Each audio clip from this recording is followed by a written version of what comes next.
from Fox News. Headline, movie producer of Cabrini responds to critics that film fails to show nuns' faith motivation. That's the headline. The movie Cabrini, now in theaters, is getting a lot of positive reviews for its cinematography, acting, and storytelling, but some of the most piercing criticisms of the film have come from the faith media. The Catholic Exchange asked whether Cabrini is a feminist social justice warrior or a Catholic saint. The EWTN critique said the movie is gutted of religious meaning. And Catholic World Report's Father Henry Graby commented on his review, oddly missing from the film are several characteristics that would be considered essential for anyone striving toward sainthood, namely holiness and prayerfulness. The film reveals the struggles of Mother Cabrini, born Frances Xavier Cabrini, an Italian woman who was the youngest of 13 children, became a Catholic nun. The film elevates her feistiness, which enabled her to defy her frail health and challenge the power structure of the Catholic Church in the city of New York to build orphanages, hospitals, and schools. And she came here in the late 1800s, and that's sort of the story. But this film is getting sustaining some criticism from conservatives and Christians on the grounds that Fox News mentions here. And I bring this up because I bring it up now because I just watched the film last night with my family. And I'll be honest with you about this, that the honest truth is that they sent me a screener of the film weeks ago. Angel Studios did. And I was hesitant to watch it. In fact, I was not excited to watch it. I didn't jump at the chance to watch it. And the reason is that it's a faith-based movie about a saint. And I've seen a lot of those kinds of movies over the years. And in my experience, they are almost always boring, dull, poorly acted, poorly written, clunky, sappy, corny, just not good films. And that's the case with most faith-based films historically, for as long as they've been making them. Now, even though the stories they're telling are important, are oftentimes the most important stories, but they tell the stories poorly. They just don't tell the stories well. And so it's and the fact that they are not only making a bad movie, but they're making a bad movie about such an important story makes it not only boring, but actually frustrating to watch. I've watched these kinds of movies in the past, and I get angry watching them because I say, like, how can you ruin this story? How could you not manage to tell it well? It's mind-boggling. Now, Angel Studios, of course, made Sound of Freedom, which was a good movie. But even with Angel Studios, again, to be honest, based on my own experience of watching these kinds of films, I was skeptical that they could continue to grow, that they could, continue to improve artistically, actually do something interesting and compelling with a story like this. Nothing against Angel Studios, my skepticism not based on them, but just based on decades worth of Christian films, and that was the problem. So I wasn't excited to watch it. We did finally watch it, though. It seemed like a good Easter movie to watch. And I was wrong. I mean, it was an exceptionally well-made, well-shot film, powerful, subtle performances, good writing, top-shelf cinematography. Just the camera work was fantastic. And it manages to suck you in. And the very first scene, you're brought in, and you're in it, and you're with it. A movie about a nun who opens an orphanage for immigrant children in New York could have easily lapsed into schmaltz and melodrama, but it really never does. It feels authentic, the way it's shot, the way it's lit, the performances, the script, it feels real. The problem that Christian films have had in the past is that they depict dramatic things happening, and they want you to feel deep emotion while you're seeing these things, but you don't feel those emotions because nothing about the film seems real or authentic. There's kind of this gloss over everything. It's all sort of sanitized. Even the way, I mentioned the lighting, even the way a lot of Christian films in the past have been, they've all been lit sort of the same way. Like you feel like you're watching a commercial. It doesn't even, everything about it feels wrong. It feels acted. It feels not real.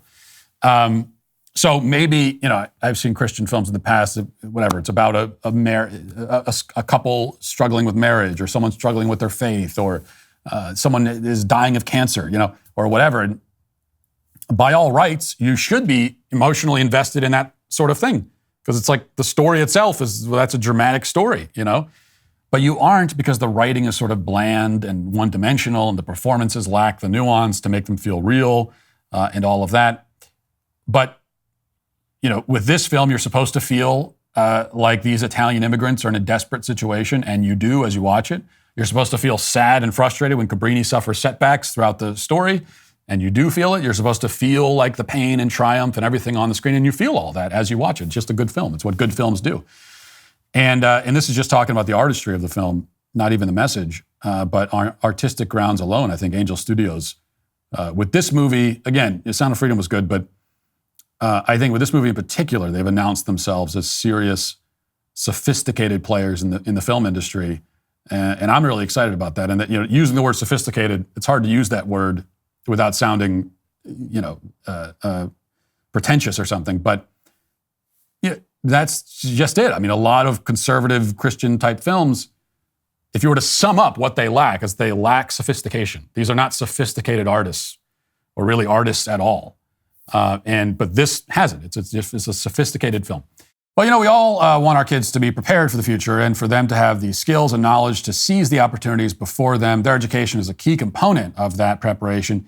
BJU Press is dedicated to providing families with educational resources and tools that train students to analyze and think critically about real-world problems. But that's not all. Their textbooks and resources are rooted in a biblical foundation, bringing all subjects under the ultimate authority of God's Word. As parents, we have an obligation to guide our children to become the best individuals we can. BJU Press not only provides a robust curriculum that is both biblical and academically sound, but also fosters a sense of community through an encouraging homeschool community and a simple-to-use online platform. For over 40 years, BJU Press has expanded their products and services. They have a complete line of K through 12 textbooks and teacher support materials. Many of these products are officially offered electronically to homeschoolers and Christian schools. Most recently, they've created an online community for teachers to create and share their lesson plans and outlines, as well as this blog for offering encouragement and sharing ideas. Visit homeschoolhelp.com/Walsh to learn how BJU Press can help you prepare your kids for a future full of possibilities. homeschoolhelp.com/Walsh. That's homeschoolhelp.com/Walsh. Now, what are the critiques? Well, the movie's 20 minutes too long for one thing. It also goes pretty heavy on the girl power stuff. A little bit too much, And sure, it's a true story. Cabrini really did encounter, Saint Cabrini encountered obstacles in her quest to set up orphanages. And some of those obstacles were because she's a woman. And I get that. But there must have been seven or eight different scenes where some man shouts, "You can't do that, you're a woman." And it's a bit heavy-handed, after a while. But not so much that it ruins the movie. And then there's the critique mentioned in this article, which we'll finally get to. I was talking about this on Twitter yesterday, and I heard some of this as well from other people who were much stronger in their criticism than in some of the things I quoted in the Fox News article.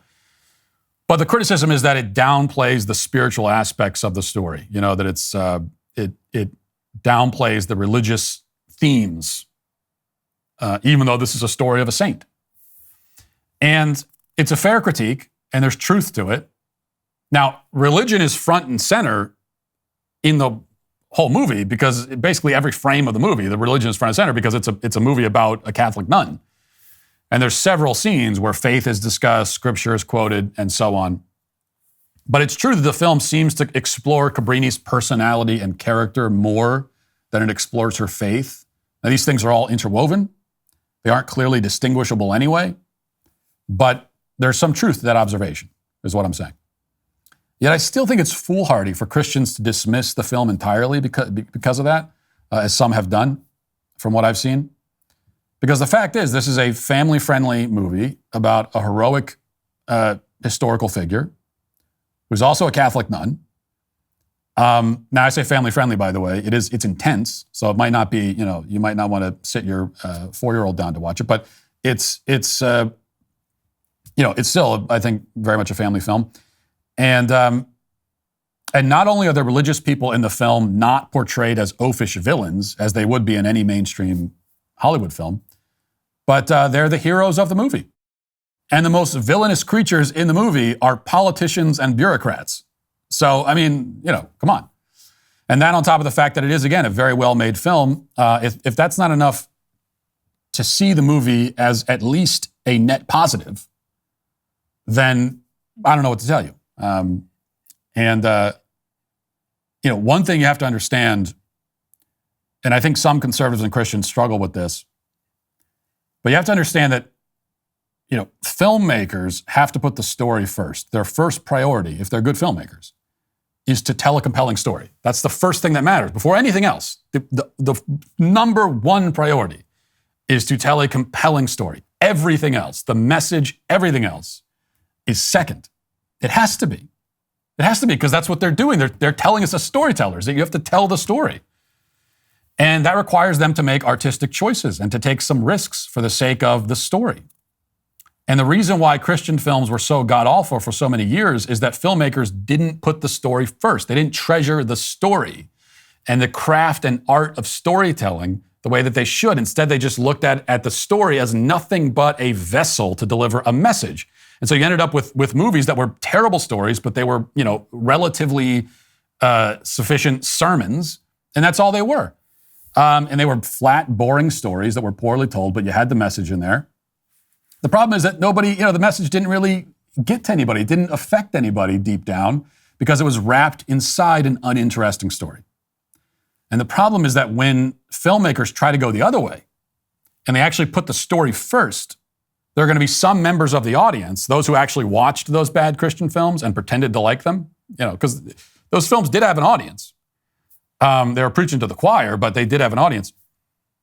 Well, those people, they'll get angry. Right? They'll get angry when the storyteller makes some artistic storytelling decisions in order to make sure the story is good. And that's when you get criticisms like, well, we didn't see her praying enough. Well, look, you could have included a few more scenes of her praying, but also it's just not, we're not going to sit for 5 minutes and watch somebody pray in a movie. It's just not, praying is incredibly important to do, but in this context of a film, when it's already kind of too long already, it's just not, that's not a compelling thing to watch someone to do in a story most of the time. So that might be one of the reasons why they didn't have it. And the problem is that, again, some conservatives will watch it and they'll go, well, why do you check this box? And why do you check that box? And what about this one? And why didn't you, what about this sermon that you could have told and you didn't? And they get mad when an artist tries to actually make art instead of a homily. It's one of the reasons why, we complain all the time that there aren't enough movies about the Bible. There are not enough biblical stories being made into films anymore, and I agree with that. I'd love to see. Of course, the whole Bible. We could have 50 incredible films made in the last 20 years just based on the Bible alone. But the major reason why that doesn't happen, obviously, is that Hollywood is mostly a bunch of heathen, degenerate perverts who have no interest in telling those stories. But then the other problem too is that the few filmmakers who would maybe want to tell those stories and could tell a good story, they're hesitant because they know that any of these biblical stories, you're gonna have to make artistic choices. You have to turn it into a film. These are not films. And a lot of these stories are if you were to just make a movie and all you see is what's on the page, the movie would be like 17 minutes long. It's like you'd have to flesh it out and add in details that are not included in the text. It's the only way that you could tell a story. Maybe the one exception to this is the Passion of the Christ. But if you want something beyond that, it's going to require you to make artistic filmmaking decisions. And so I think a lot of those filmmakers, they just realize it's a lose-lose because, the non-Christian audience, they might not like it because they feel like I'm proselytizing, but even the Christian audience, they're going to have a fine-tooth comb going through this film looking for what they consider to be exegetical or theological problems. And so that's why we often don't end up with a lot of the art that we could otherwise have. So anyway, that's a long way of saying Cabrini, pretty good movie. You should check it out. Hey, YouTube, thanks for listening to the show. If you'd like access to my full show with no ads, you should go to dailywire.com and use promo code Walsh to get 2 months free on all annual plans. See you there.